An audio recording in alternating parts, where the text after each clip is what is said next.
Hello hello.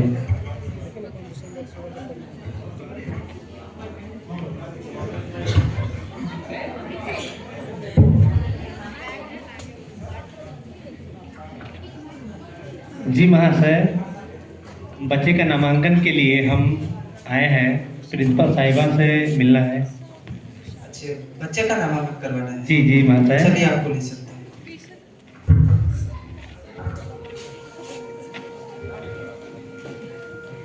जी नमस्ते।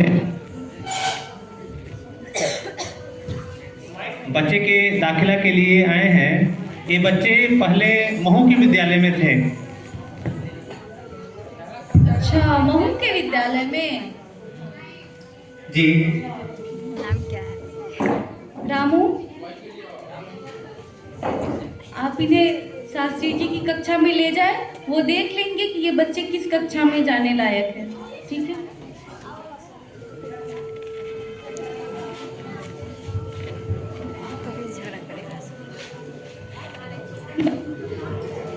एक का नाम है आनंद राव, दूसरा का नाम है भीम राव। इनका टाइटल अंबेडकर है। एक महान जाति के हैं।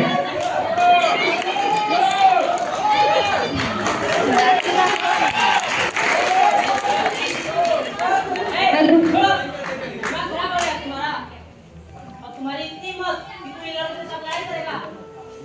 निकल जल्दी इस कक्षा से बाहर निकल। मेरा दाखिला तो इसी कक्षा में हुआ है ना। दाखिला हुआ है तो पूरी कक्षा को खरीद लिया है। मैंने कहा ना, चल निकल। लेकिन गुरुजी बाहर हम पढ़ेंगे कैसे? यहाँ से बाहर चलो और वहाँ भी बिछाओ। लेकिन गुरुजी सभी बच्चे तो कक्षा के अंदर बैठ कर पढ़ रहे हैं, हम ही बाहर क्यों बैठे? मैंने कहा ना, चल बाहर।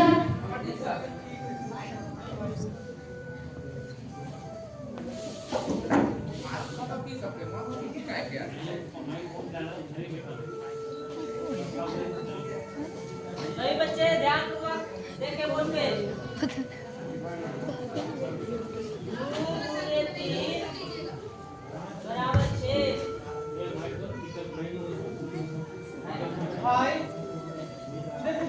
2 गुने 4 सुनाई नहीं दे रहा बराबर 8। है, कुछ भी समझ में नहीं आ रहा है। पर हम सुन 2 गुने 5 गुरुजी मुझे कुछ सुनाई नहीं दे रहा है और समझ में भी नहीं आ रहा है। ए चुप हो, मुझे भी कुछ सुनाई नहीं दे रहा है। गुरुजी सच में मुझे कुछ सुनाई नहीं दे रहा है। अरे जितना सुनाई देता है उतना सुनो। पढ़ लिखकर कौन सा बैरिस्टर बनोगे तुम, जो तुम्हें साफ साफ सुनाई देना चाहिए। वहीं पे खड़ा रहा और पढ़।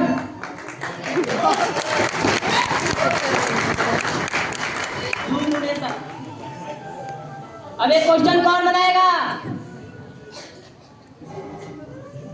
ठीक है, तुम बनाओ।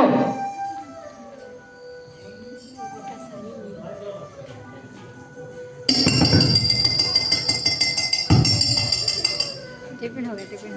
हो सकता है आप सभी को ये दृश्य देखने में लगा होगा कि अरे ये सब क्या चल रहा है, बच्चे लड़ रहे हैं, कुछ समझ में नहीं आ रहा है। आप लोगों ने इसे बड़े ही आसानी से हंसी में ले लिया, पर वास्तव में ये दृश्य कोई हंसी वाला नहीं था। आप खुद सोचिए कि एक विद्यालय में आपका नामांकन होता है, उस विद्यालय में आप जाते हैं और शिक्षक आपको कक्षा में प्रवेश करने से रोक दे तो आपके मन पे क्या बीतेगी। सोचिए उस छोटे से बच्चे के मन पर क्या बीती होगी जब वो कक्षा में जाता तो है लेकिन शिक्षक उसे प्रवेश नहीं करने देते।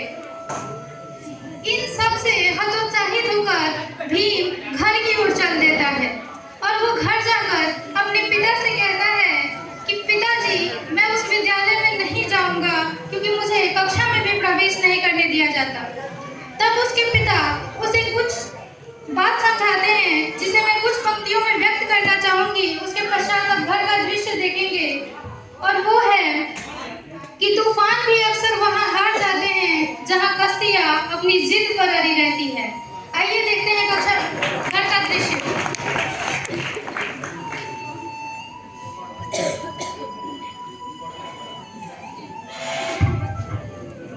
नहीं पढ़ना मुझे स्कूल में। शिक्षक मुझे कक्षा के बाहर कि पढ़ लिख कर मैं कुछ बनना चाहता हूँ। तो उन्होंने कहा कि पढ़ लिख कर बैठे बनोगे क्या? देखो बेटे, अगर तुम इस तरह स्कूल छोड़ दिया तो लोग यही ना समझेंगे तो तुम पढ़ाई के डर से स्कूल छोड़ दिया।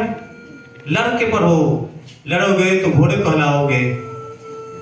चाहे जितनी भी लड़ाई लड़नी पड़े, लड़ो और पढ़ो, तब तो आगे बढ़ोगे।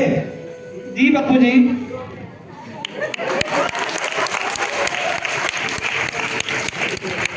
जैसा कि आपने देखा कि भीम हतोत्साहित हो जाते हैं और अपने घर में जाके अपने पिता को सारी बात बताते हैं। उनके पिता ने उन्हें क्या खूब समझाया कि बेटे, जब तक तुम संघर्ष नहीं करोगे तुम कभी आगे नहीं बढ़ोगे। कुछ चंद लाइनों के द्वारा आप सुनिएगा। उनके पिता जो कहते हैं कि दुनिया रोशनी की तलाश करती है, तुम सूरज बन जाओ। दुनिया रोशनी की तलाश करती है, तुम सूरज बन जाओ। करो कुछ ऐसा कमाल, बन जाओ तुम खुद ही बेमिसाल। करो कुछ ऐसा कमाल कि बन जाओ तुम खुद ही बेमिसाल। आप स्कूल के दूसरे दिन देखते हैं कि क्या भीम और उसके भाई को कक्षा में प्रवेश मिलता है? अगर मिलता है तो कैसे और वो कैसे पढ़ते हैं?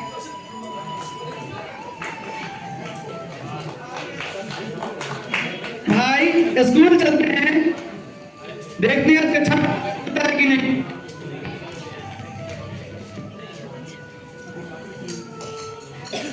बोलिए।